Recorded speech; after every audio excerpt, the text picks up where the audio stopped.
wasiirka wasaaradda warfaafinta Soomaaliland oo weheliye wasiirka arrimaha dibadda Dr. Saad Cali Shire ayaa si wada jir ah u daafuray xarun cusub oo laga hirgeliyay xarunta wasaaradda warfaafinta dhexdeeda taasi oo lagu rakibay qalab cusub oo lagu la socon doono dhaqdhaqaaqa warbaahinta ka hawlgasha gudaha dalka waxaana sheegeen mas'uuliyiinta wasaaraddaasi in xaruntani oo loogu magac daray xarunta isgaarsiinta dawladdu ay shaqayn doonto xilli kasta oo loo baahdo si dhowna isugu xidhi doonto dawladda iyo warfidiyeenada ugu horeyna waxa halkaasi ka hadlay agaasimaha guud ee wasaaradda warfaafinta Cismaan Xuseen Warsame waxaanu ka warbixiyay muhiimadda xaruntani sidoo kale inaan isku soo dhaweyno saxaafadda iyo dawladda inaan isku soo dhaweyno iskuna xidhno aanu insha Allah sameeyno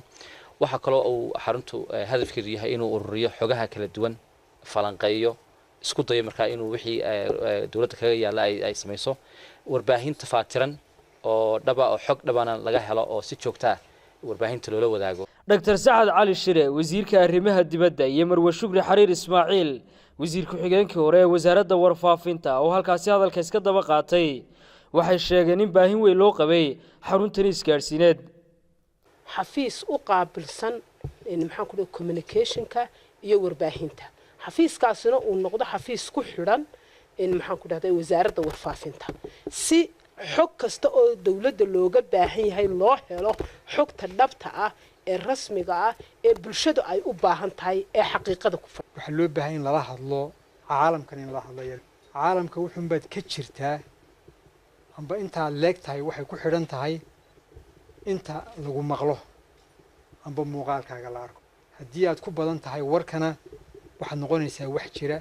haddii aanad ku badnayna waxaad noqonaysaa wax aan jirin inay caalamku ka warhayaan qadiyadeena iyo xaqaynu leenahay iyo waxaynu qabsanay yeenayna Soomaaliya kamid ahayn inay nahay wadan xor oo la yiraahdo Somaliland waxay ku xidhantahay barbasaynu warkeena u gaarsiino marka xaruntanu qayb bay ka noqon doontaa insha Allah geestiisa wasiirka wasaaradda warfaafinta Cabdiraxmaan Gurey Barwaaqo oo halkaasi gunaanadkii ka hadlay ayaa waxa uu sheegay in isla halkani mas'uuliyiinta dawladdu ku qaban doonaan shirarka jaraa'id si looga hortago khaladaad ka dhaca mararka qaar mas'uuliyiinta dawladda waxaana si wada jir ah u isticmaali doona warbaahinta dawladda iyo kuwa madaxa bannaan halkan waxay noqon doontaa halka kaliya ay wasaarad kasta iyo hay'ad kasta ay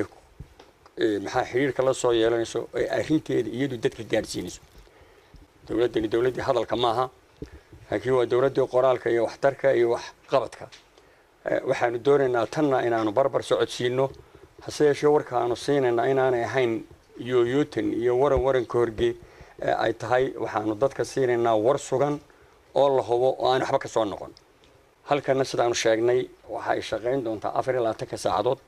3 shift baa la geli doonaa